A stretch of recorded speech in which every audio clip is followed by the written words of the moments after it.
This is the Battle of China. This, the great city of Shanghai on a September day in 1937. This, the fearful beginning of a new kind of war. This, the first mass bombing from the air of a helpless civilian population.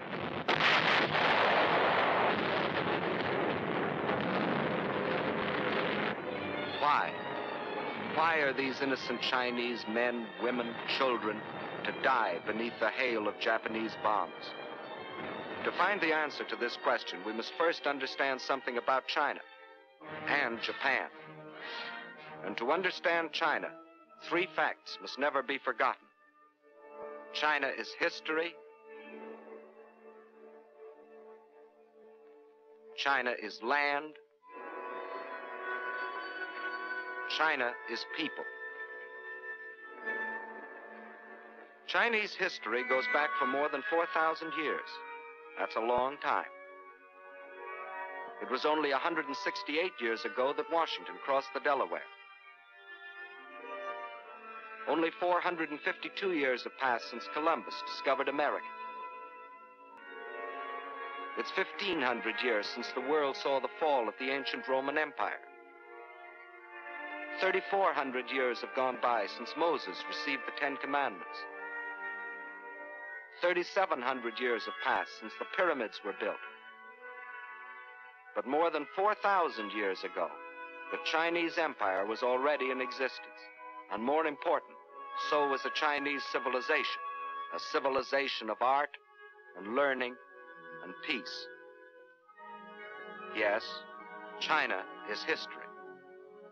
And China is also land, more land than the entire continent of Europe, a third larger than the United States, and rich in raw materials. This vast area consists of China proper and 4 outer provinces. To the north is Manchuria, huge and desolate, but abounding in raw materials. Next to Manchuria are Mongolia and Xinjiang. Here lies the Gobi Desert, a vast plateau twice the size of Texas, inhabited by nomad tribes who lead their camel caravans back and forth over ancient trade routes. To the west is Tibet, the icy roof of the world, its borders encompassing the eastern end of the Himalayan mountains, the mystery land that few have entered. And from these vast mountains of the west rise the 3 great rivers which are China's lifeblood. The northernmost of these is the Huanghe, the Yellow River, often known as China's sorrow because of its frequent flooding. Far to the south flows the Sikiang, the Pearl River, which enters the sea past the great ports of Canton and Hong Kong. But the greatest river of all is the one that flows between, the Yangtze, winding for 3,000 miles through the heart of China, bringing fertility to the good earth and bearing upon its broad waters half the commerce of China. Yes, China is land, next to Russia, the largest country in the world. But most important, China is people, 450 million of them.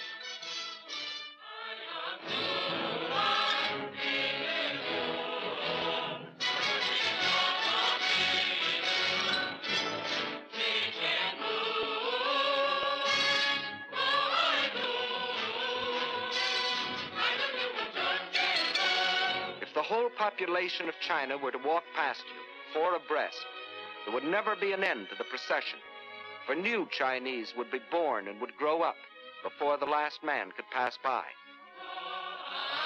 Of every 5 persons on the face of the earth, 1 is a Chinese. And since 1/5 of all the human beings in the world are Chinese, we should know what sort of people they are. Well, in all their 4,000 years of continuous history, they have never waged a war of conquest. They're that sort of people. They developed the art of printing from movable type. They invented the mariner's compass, without which no ocean could be crossed. They were among the first astronomers, and their observations of the stars and planets made possible the accurate measuring and recording of time. They are that sort of people. And why do we call our dishes China? Because the Chinese invented the art of making porcelain. And as we all know, they invented gunpowder, not as a weapon of war, to celebrate their holidays and religious festivals. And it was one of China's great philosophers who, 500 years before the birth of Christ, gave mankind these words: "What you do not want done to yourself, do not do to others." They are that sort of people, enriching the world in which we live. Yes, China is incredibly old, incredibly big, incredibly populous. Yet it was, until recently, a land with which few of us concerned ourselves. But now a great change has taken place. China is now our fighting ally, or more accurately, we are China's. For China has been fighting our enemy, Japan, for 7 long years. Why is this? Why have the Chinese, who in all their 4,000 years of history had never waged an aggressive war, been forced to fight and die by the millions? Because China is land, 4 million square miles of it. And because China is people, 450 million of them. And because Japan had a plan to use them both. That plan was finally stated in the Tanaka Memorial, a blueprint for world conquest, formulated in 1927 by Baron Gishi Tanaka, Japanese foreign minister. In order to conquer the world, we must first conquer China. Here was their mad dream. Phase 1, the conquest of Manchuria for raw materials. Phase 2, the absorption of China for manpower, piece by piece, so as not to arouse the rest of the world. Phase 3, a triumphant sweep to the south to seize the riches of the Indies. Phase 4, the eastward move to crush the United States. One fact was obvious. China was to be the giant back on which Japan would ride to world conquest, just as Russia was to be enslaved for German use. But how was it possible for Japan, only 1/20th the size of China, and with only 1/6 its population, to think of conquering China, much less the world? There were 2 main reasons for this. In the first place, modern China, in spite of its age-old history, was like the broken pieces of a jigsaw puzzle, each piece controlled by a different ruler, each with his own private army. In modern terms, China was a country, but not yet a nation, while Japan was a united, well-knit, highly regimented military dictatorship. The second reason lies in the uses each country made of our Western civilization. Let's see what China took. You will notice that this is a very old piece of film. Actually, it is more than 30 years old, and it shows a very great man by the name of Sun Yat-sen. In 1911, this man fathered a people's revolution, which brought to an end China's ancient imperial government and began its new era as a modern republic, winning for himself in Chinese history as secure a place as George Washington has in ours. And he and his followers chose for the cornerstone of their new republic Chinese words that echoed those of another believer in democracy. Government of the people, by the people, for the people. And to make these principles become reality, they built more schools and colleges. They established scholarships so that their young men and women could go forth to the universities of America and Europe and bring back to their own country other Western ideas. And this new generation returned to China with new techniques of industry, architecture, science, medicine. They built more hospitals to free their people from the blight of disease. They introduced compulsory education. They laid down as essential 2 of the 4 freedoms for which we fight today: freedom of expression and freedom of religion. In 1925, Sun Yat-sen died, but his disciples, led by Chiang Kai-shek, carried on his monumental work. Their aim, the unification and modernization of China. Chinese industry was old-fashioned and inefficient. Transportation was slow and inadequate.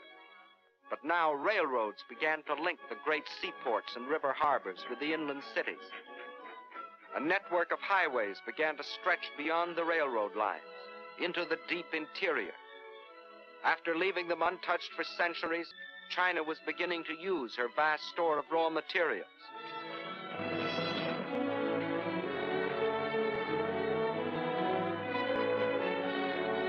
And soon the tools and machines of the new factories were delivering the goods and products for China's new economy.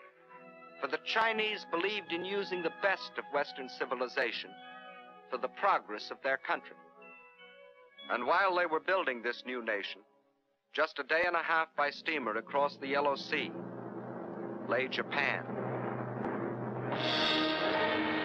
Here, the God Emperor and his fanatic warlords were using this same Western civilization for one purpose and only one: to create one of the world's most powerful war machines. Their aim, the absorption of China and the fulfillment of the Tanaka Memorial.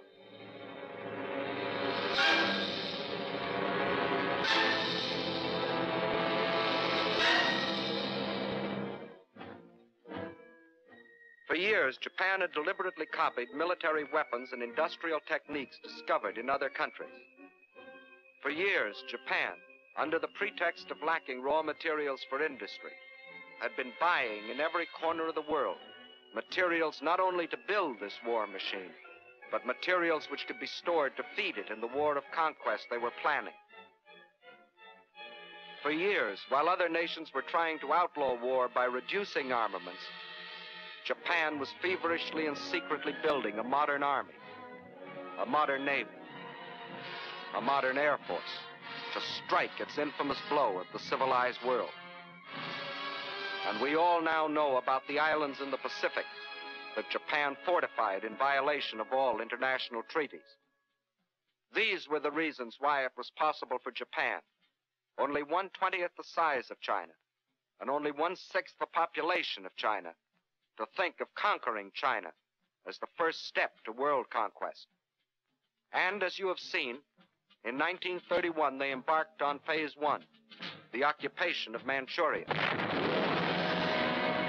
The small bonfire that the Japanese lit in Manchuria was to grow and spread with uncontrollable fury until the entire world was aflame.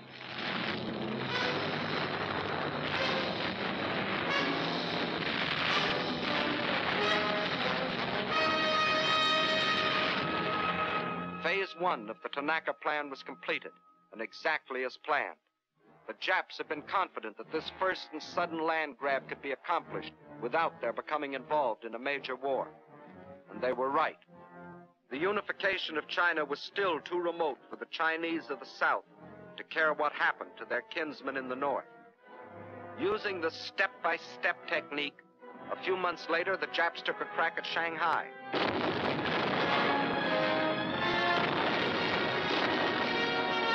The Chinese resistance was so great, they hastily called that deal off, waited another year, and then struck in the north again, carving the province of Yehol out of China proper. This, too, they got away with. The world criticized, the Chinese protested, but still the Japs got what they wanted, another piece of China, and without a war on their hands. And to rule over Manchuria and Yehol, the Japs then set up a puppet government under their stooge, Henry Puyi, the Chinese quisling prince. But the leaders of New China remembered that in other centuries, other barbarians had invaded their country. The evidence still stood in the Great Wall, built by their ancestors more than 2,000 years earlier, and stretching for 1,400 miles across mountain and desert to protect themselves from the barbarians of the north. Of the Great Wall, it has been said that it is the only work of man which would be visible from the moon.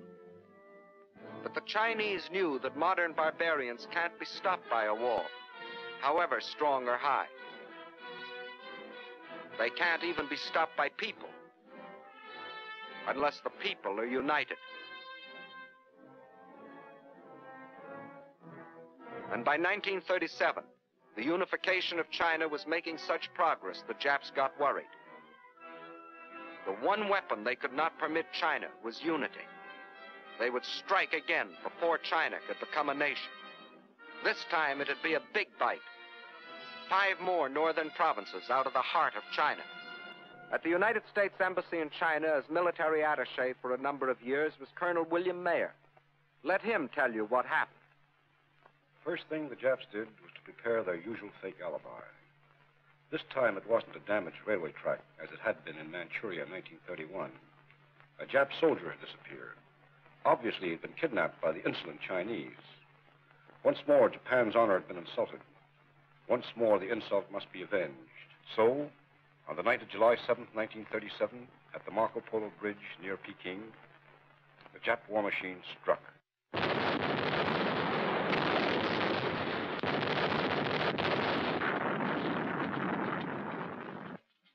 Within the space of a few weeks, the invaders were in control of Tientsin and Beiping. It looked as if the Japs were going to have another walkover.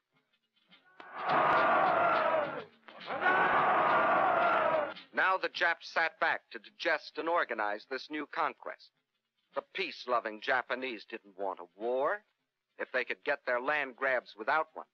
But this time they were in for a rude surprise. This time, instead of protesting or negotiating, the Chinese struck back. And not in the north, but at Shanghai, where the Japs least expected it.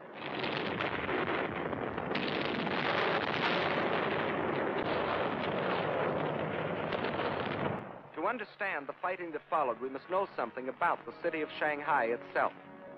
Situated near the mouth of the Yangtze River, it is the biggest city in China. As the largest seaport in the Far East, it dominated the commerce and foreign trade of China. And through its great docks and channels passed most of the wealth of the Orient. In Shanghai, truly the East met the West.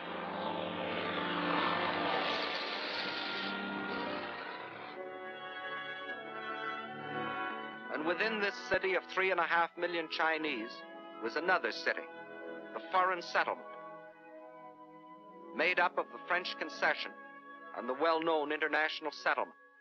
There, the various powers, including Great Britain, the United States, and Japan, had stationed detachments of troops, Japanese, British, French, and our own United States Marines, to assist the police of the Shanghai Municipal Council in the preservation of peace and order, and to protect the boundaries of the international settlement.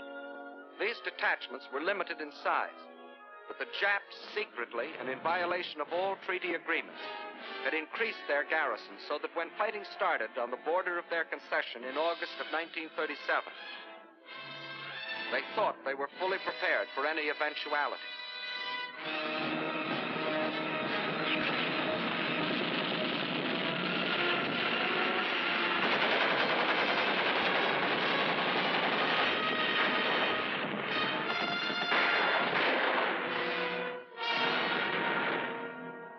Of the Chinese counterattack almost drove the Japs into the Wangpu River. Backed up by the heavy guns of their warships, however, the Japs managed to hold out until reinforcements arrived. Jap landings were then made in the vicinity of the Wusong forts and in Luho and Lotien on the Yangtze River north of Shanghai. The Chinese drew back to positions 5 or 10 miles inland, where they could secure some protection from the heavy Jap naval gunfire.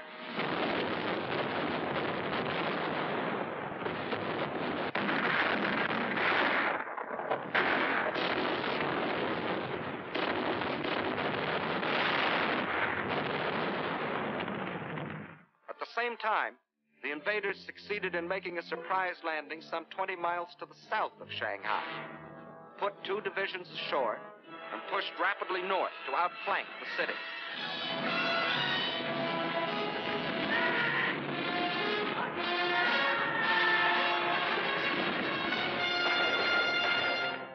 The Chinese position was thus made untenable, and a withdrawal was ordered to the west and to the south, toward Nanking and Hangzhou. But only about half of the Chinese army that had fought at Shanghai was left to withdraw. Meanwhile, enraged at the very idea of anyone resisting the Imperial Japanese might, the Japs took their vengeance upon the civilian population of the city, a city without guns or planes to defend itself, and deliberately slaughtered thousands from the air.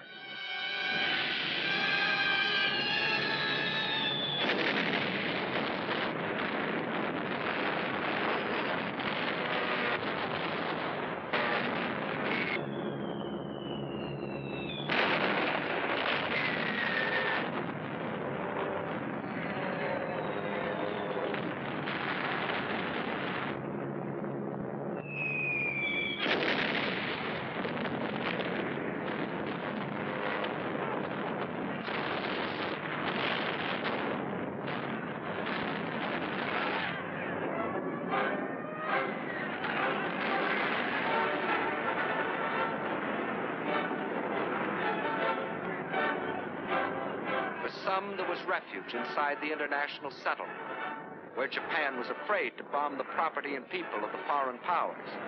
Just yet.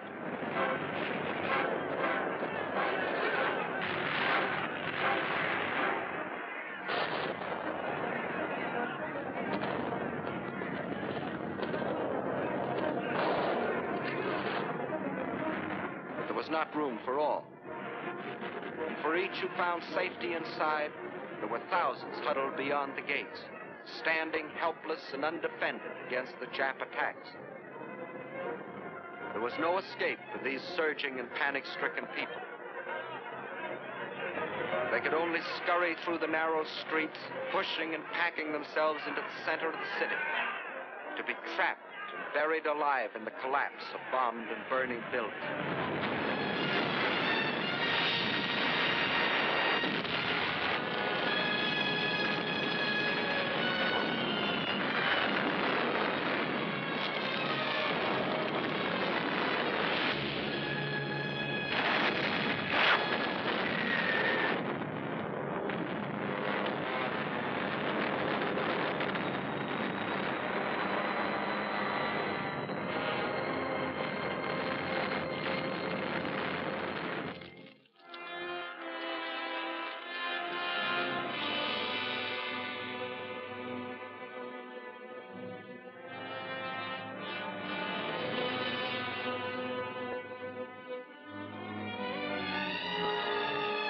Thus, the Japanese introduced the world to a new kind of war.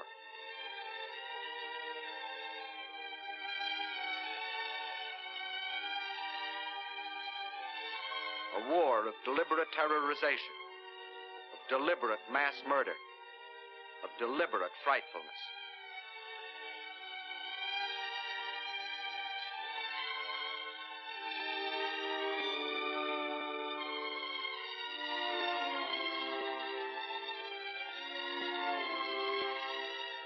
When the campaign was over, the Japs occupied the entire peninsula east of Shanghai.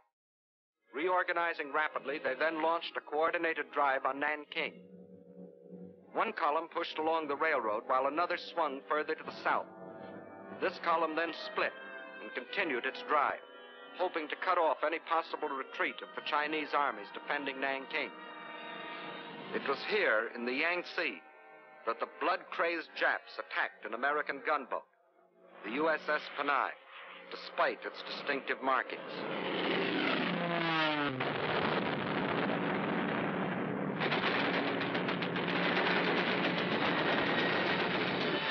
The ship was bombed and sunk with the loss of American lives. The first American warship to go to the bottom in this war. But officially, at least, this was a mistake, and the Japanese government apologized. Meantime, at Nanking, the Chinese armies valiantly defended their city, which was the capital of the Chinese Republic.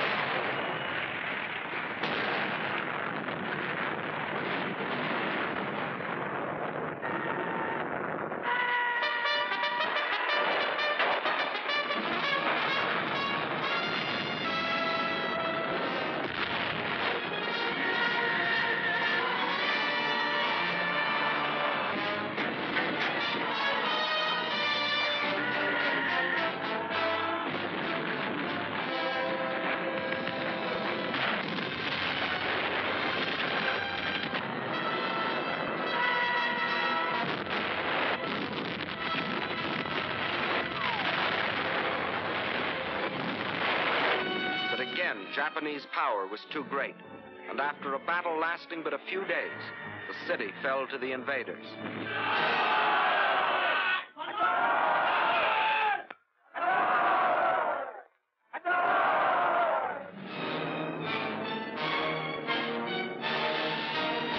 In their occupation of Nanking, the Japs again outdid themselves in barbarism. The helpless populace was trapped by the city walls and could not flee. The Japanese soldiers went berserk. They raped and tortured. They killed and butchered.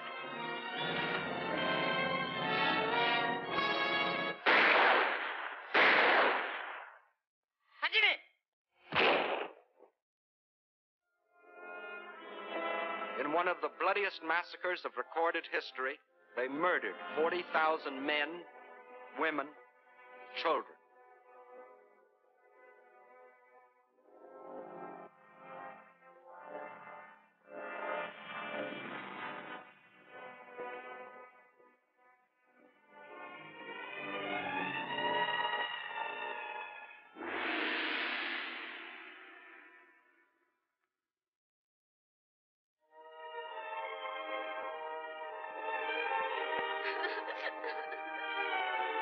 Those who lived might better have died, for the horror of their twisted and torn bodies was worse than death.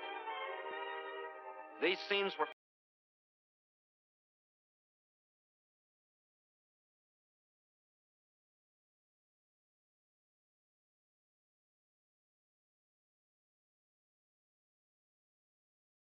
This nightmare of cruelty was all the more horrible because it was deliberately planned by the Japanese High Command to tear the heart out of the Chinese people once and forever.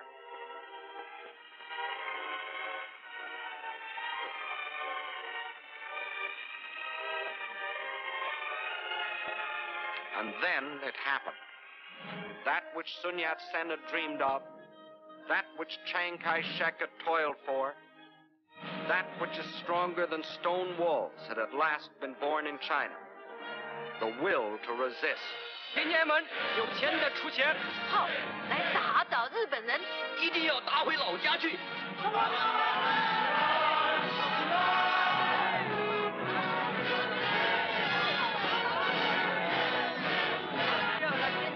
In their last bloody blow, the Japanese had accomplished what 4,000 years had failed to bring into being: a united China, an aroused China.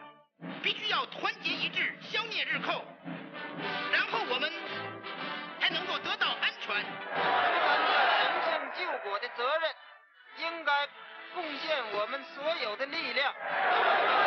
为求生存和独立而抗战，为反抗帝国主义的残暴，坚决抵抗，我们一天不屈服，让我们大家前进，反抗到底。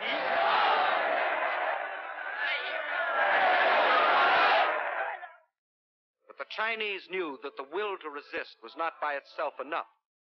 They knew that China must develop the power to resist also. And this cannot be created in an instant. So they too made a plan. And it was this: they would slowly yield territory, piece by piece, while they developed the power and built the weapons to rid the land of its invaders. The industrial strength of China must be moved to the west, beyond the mountains, beyond the railroad lines, beyond the lines of communication.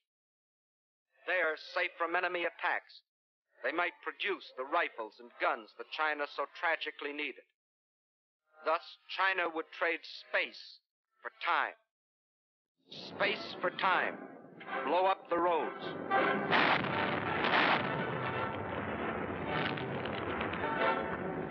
Space for time. Scorch the earth.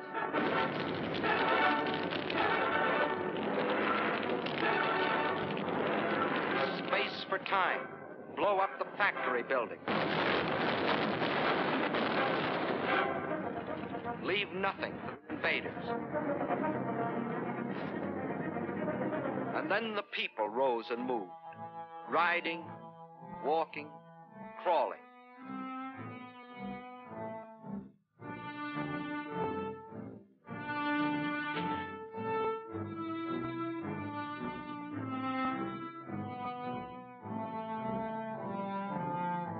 30 million of them, spontaneously driven by an epic impulse, rose and made their way westward. The earth teeming with them, moving westward on a trek that stretched through 2,000 miles of roadless wilderness. Thus the world witnessed one of the most amazing spectacles in human history, the greatest mass migration ever recorded. Whatever could be of use and could be moved, the Chinese took with them on a Homeric journey.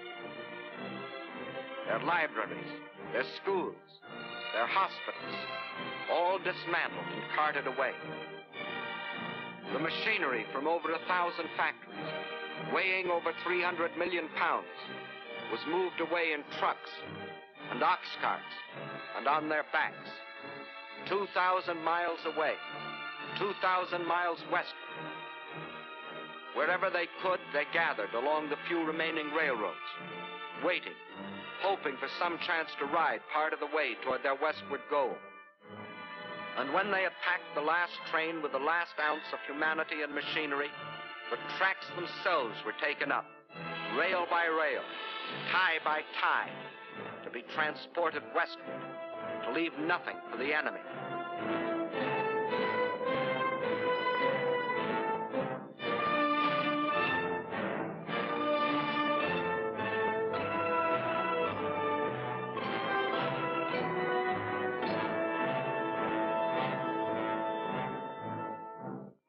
Every river pointing westward was heavy laden. Every sampan, every barge was pressed into service, weighted down to the water's edge with the precious tools for new China.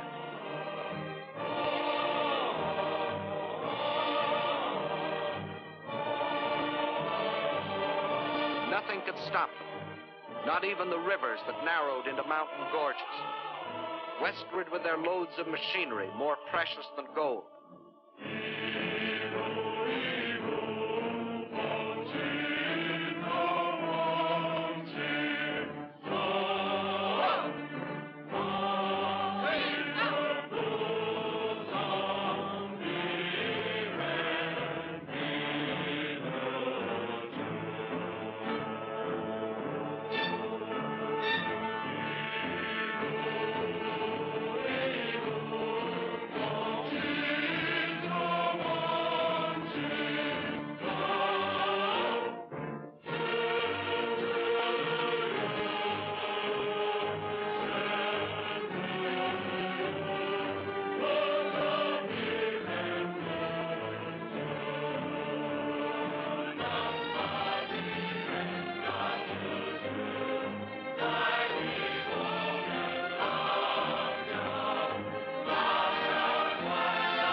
Progress was measured by the mile, by feet, by inches.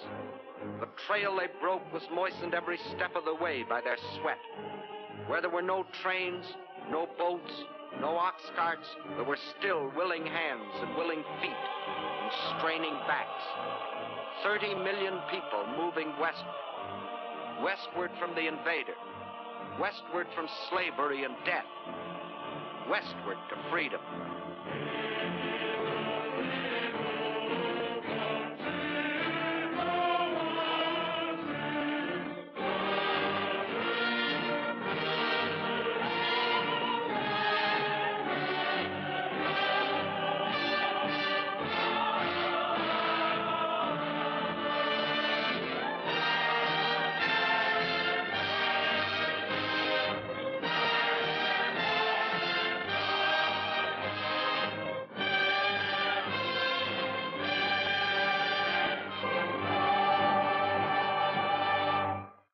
In the free mountain lands of the West, ancient cities sprang into fresh and modern life.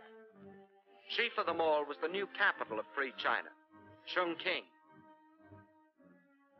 Here on the cliffs high above the Yangtze River, the Chinese had reestablished their government. They knew, however, that the people of the city would not be safe from Jap air raids. The memories of Shanghai were fresh in their minds. And in the sandstone cliff on which the city is built, thousands of workmen rushed the construction of enormous caves as shelters for the people and for the pitifully few machines, more important than life.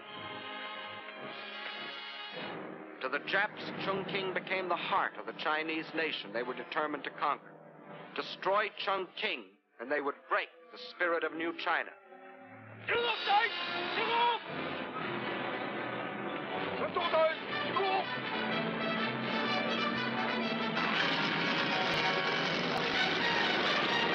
As they couldn't reach the city by land, they would send their bombers to blast it from the face of the earth.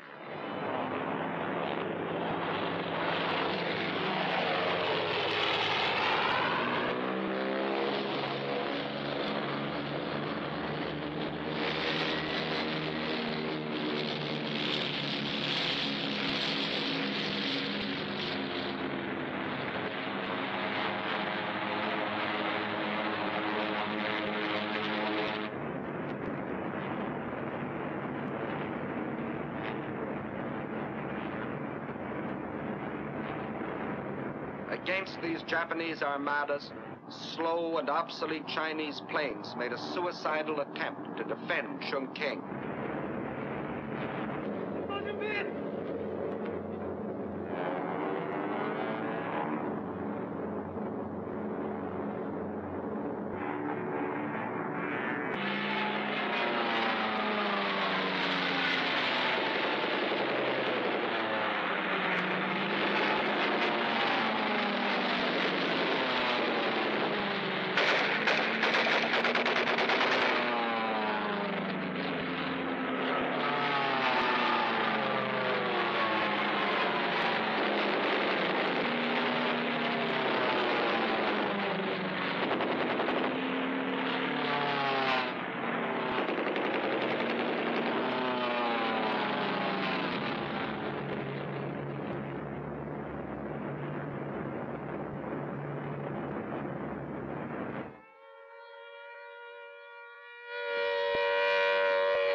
Neither Japanese planes nor Japanese bombs could destroy the life of the city.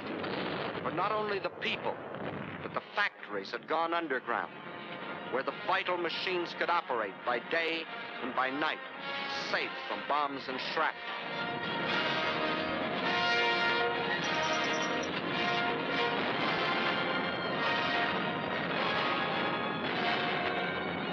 This time, the Chinese had anticipated their enemy. In spite of bombs and fire and destruction, this time the Chinese stood fast.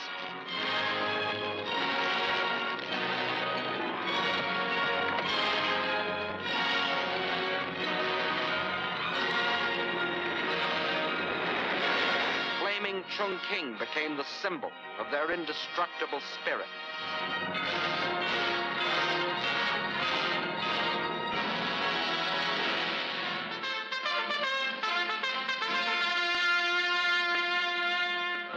Now the call to arms sounded throughout New China. And from the vast interior, China's millions answered the call.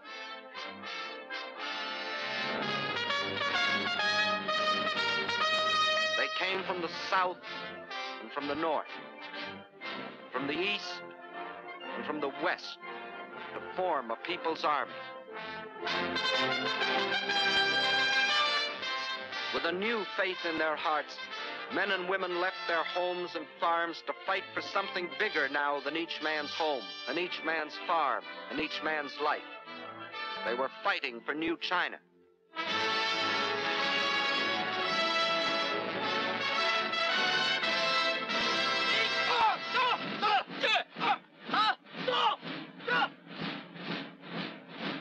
New soldiers, awkward and unskilled, like all new soldiers. But they toughened and trained.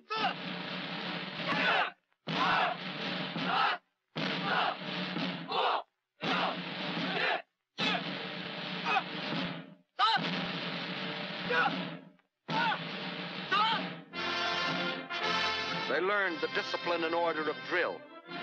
They knew they must strike and strike hard. They learned to kill. The youth of China also came forward, training to care for the sick and the wounded. Girls joined their husbands, brothers, and sweethearts in uniform.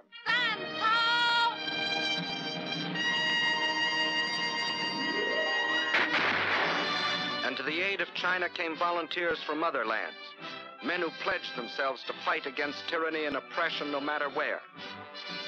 Americans like the legendary Colonel Chennault and his Flying Tigers, who, with their few American planes, were knocking down enemy planes at the fantastic ratio of 20 nips to one of their own. The Japs that hoped to ride to world conquest on the back of the giant Chinese workhorse. Phase 2 of the Tanaka Plan called for breaking the horse to their will, but the great patient horse refused to be broken. The enraged Japs saw their whole plan of conquest bogging down. So they set out to drain the giant's strength by cutting the arteries through which flowed China's lifeblood of supplies. They penetrated along the rivers. Railroads destroyed by the Chinese were rebuilt with slave labor as the Japanese moved inland to secure control of key rail lines and important communications.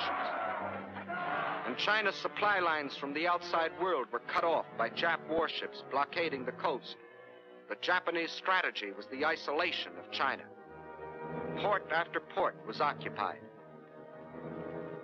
This meant China was being cut off from supplies she couldn't manufacture for herself. Supplies she was getting from her Western friends. Without oil, gas, guns, and planes, China was doomed. With the whole of the Chinese coast in the hands of the Japs, there would only be two routes over which to bring the vitally necessary materials. From Indochina, a narrow-gauge railway ran inland from the sea to Kunming, connecting with a truck road that went to Chongqing. But its capacity was limited.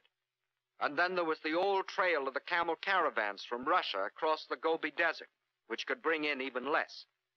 Not only did these routes provide too little for China's needs, but they were too near Jap territory to be safe. There was only one other possibility. In Burma was a railroad that ran from the port of Rangoon to Lashio. Separating it from the truck road at Kunming were hundreds of miles of high mountains and deep river gorges. If this stretch of tortuous mountain trails could be replaced by a modern highway, where now only pack trains could pick their plodding way, China would have a practical supply route to Burma and the sea. Several internationally known firms of engineers were called in to do the job. They said the work might be completed in 6 or 7 years, if China could supply them with the most modern machinery. But China didn't have the modern machinery, nor did she have the 6 or 7 years. So she began building the road with her bare hands.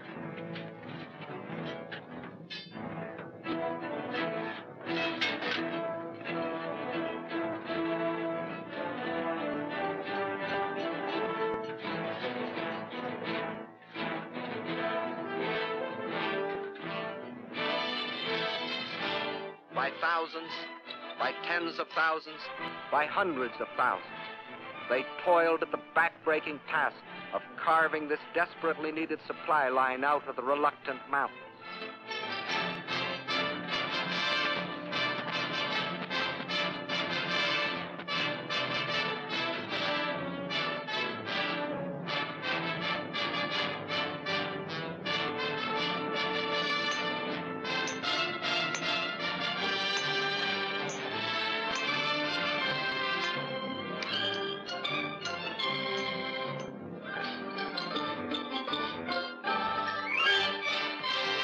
Out of their toil and their sweat, they created the Burma Road. Not in 6 or 7 years, but in less than 12 months. A monument to the new spirit, to the new China. As soon as it was completed, the road went into immediate service.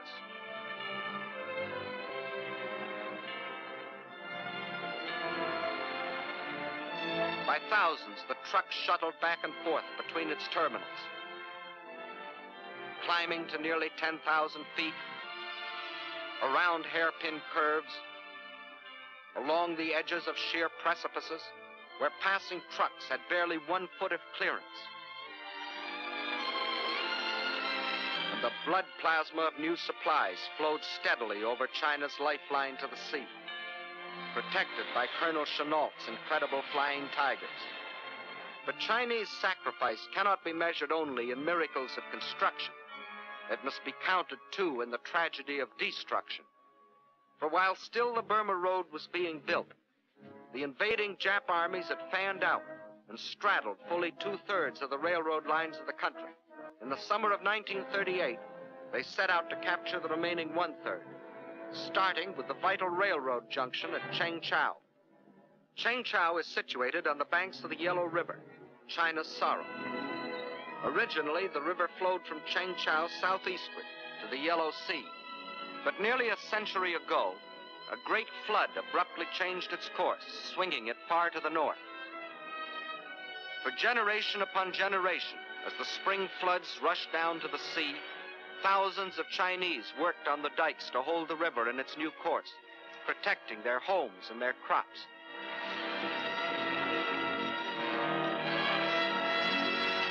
Now, as the Japs advanced on Changsha, the Chinese blew up the southern dike of the Yellow River, thus loosing a flood between themselves and the Japs.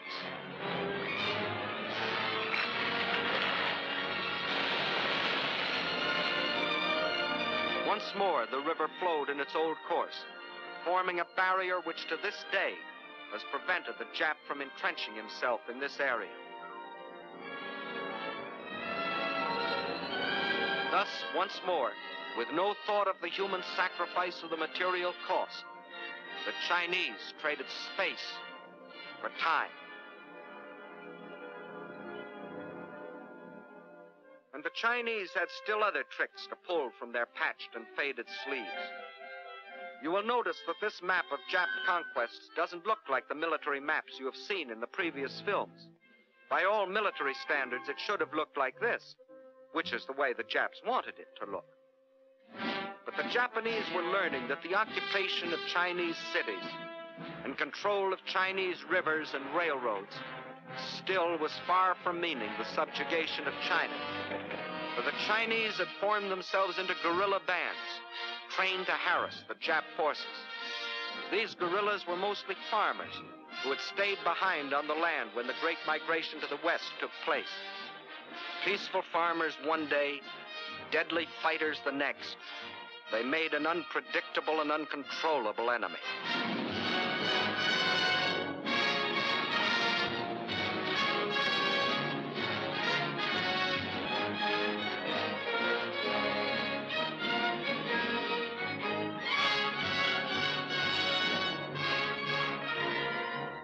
The Japs held the lines of communications, but in the pockets thus formed, these unconquerable guerrillas constantly sniped at the Jap invaders. When the Japs tried to annihilate them, they disappeared, only to reappear in another pocket.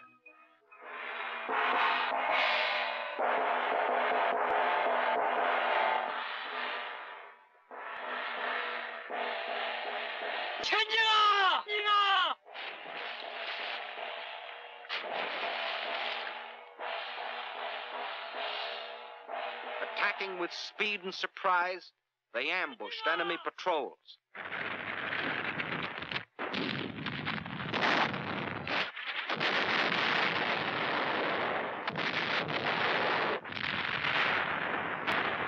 And the Japanese were fighting more than the Chinese people.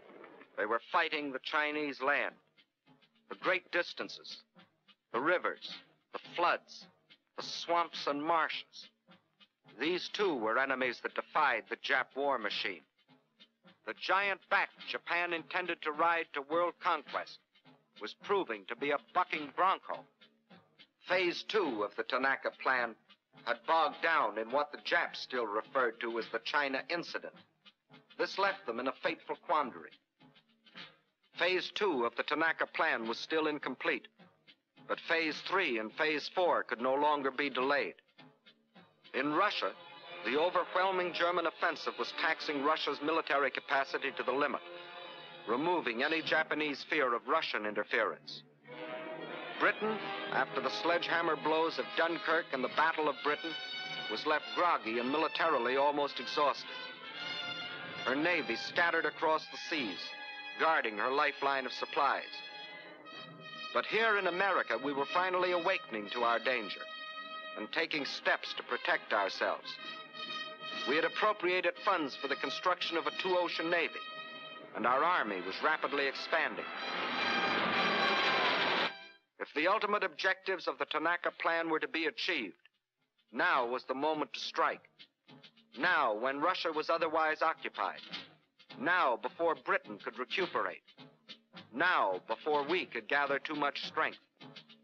So the Japs made a fateful decision. They would embark on Phase 3 and Phase 4, the conquest of the Indies and the United States, without waiting to complete Phase 2, the conquest of China. Thus, to paralyze American power in the Pacific. Without warning, as they have always struck, they struck again.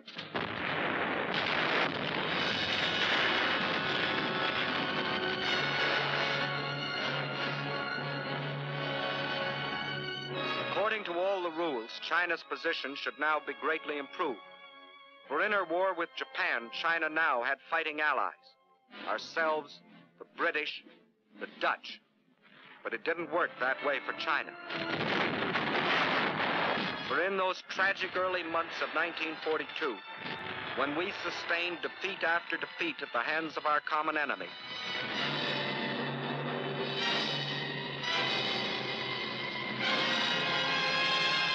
China endured the worst setback of all.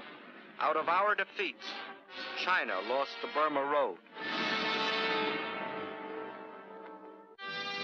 But still, China's courage never faltered. Her determination never weakened. And in the history of those long and tragic months of black defeat in 1942, one bright page stands forth, a page written by our Chinese allies. Here is the city of Changsha. The Japs wanted it for two reasons. It was in the center of the Chinese rice bowl, and it was also an important railway junction. Twice before they had tried to take it, and twice before they had been thrown back. Massing a large striking force near Yocho, on Christmas Eve 1941, the Japs started southward toward Changsha in 3 columns. At 3 points during the drive south, the Chinese forces put up token resistance. But instead of withdrawing toward Changsha, they withdrew east into the mountainous flank. By New Year's Eve, the Japs had surrounded the city. They quickly pierced the outer defenses and attacked the inner defenses from 4 directions. In spite of fierce resistance, the Japs were certain that the fall of Changsha was only a matter of hours. What they didn't know was that they had walked into a well-baited trap, for the Chinese forces which had withdrawn into the hills now swept down on the Jap supply lines and cut them to ribbons. The Jap forces attacking the city soon ran out of food and ammunition and began a withdrawal, whereupon the Chinese launched a counteroffensive and pushed the Japanese back where they had come from.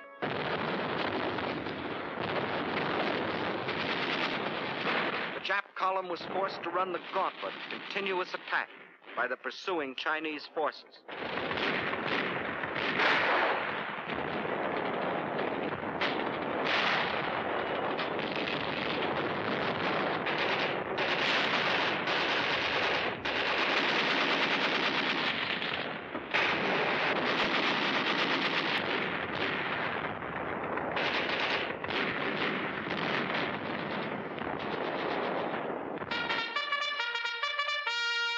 The Battle of Changsha was a magnificent victory for the people of China, the people who wouldn't surrender, the people determined to fight for their freedom, their good earth, the people who can't be beaten. And as 1944 dawns, there is another and greater story being written. From the Aleutians to the South Pacific, we are on the offensive. In the jungles of New Guinea, in the Gilbert and Marshall Islands, on the shores of New Britain, on the broad Pacific waters, Japan faces the daily expanding power of the nations she attacked.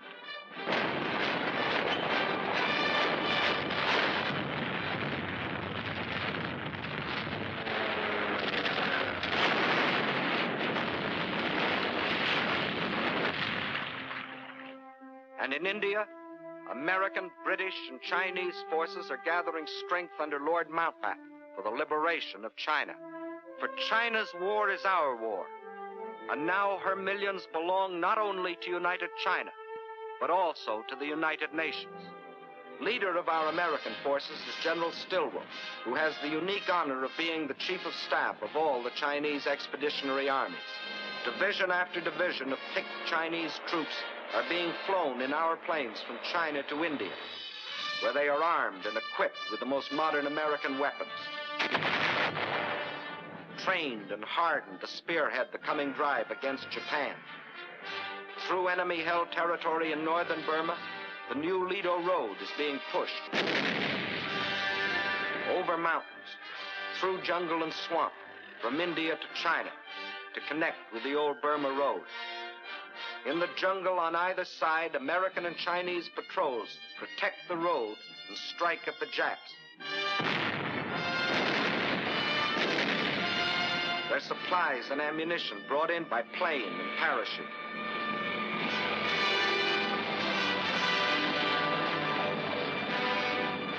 From fields in India, an Air Transport Command plane takes off every 6 minutes, loaded with artillery, jeeps, ammunition, men and supplies for the armies of China.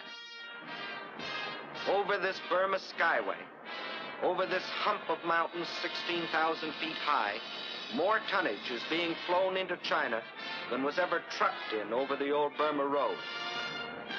And in the skies over China, Japan faces new opposition.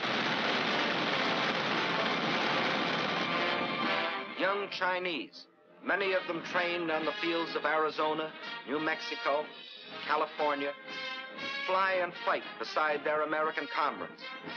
The fighters and bombers of the Chinese Air Force and those of General Chennault's 14th Air Force today fly far and wide over China,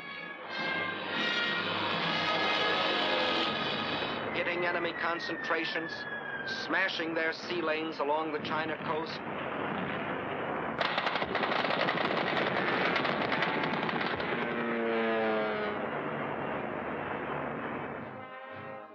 The same people that moved a nation 2,000 miles, that built the Burma Road, are building airfields out of stones, mud, and patient, tireless hands.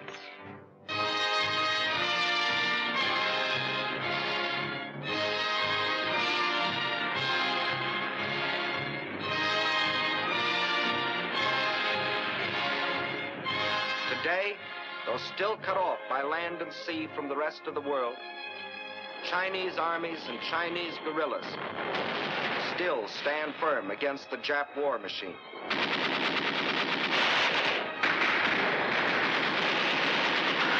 The oldest and the youngest of the world's great nations, together with the British Commonwealth, fight side by side in the struggle that is as old as China herself, the struggle of freedom against slavery, civilization against barbarism, good against evil. Upon their victory depends the future of mankind. We in China, like you, want a better world.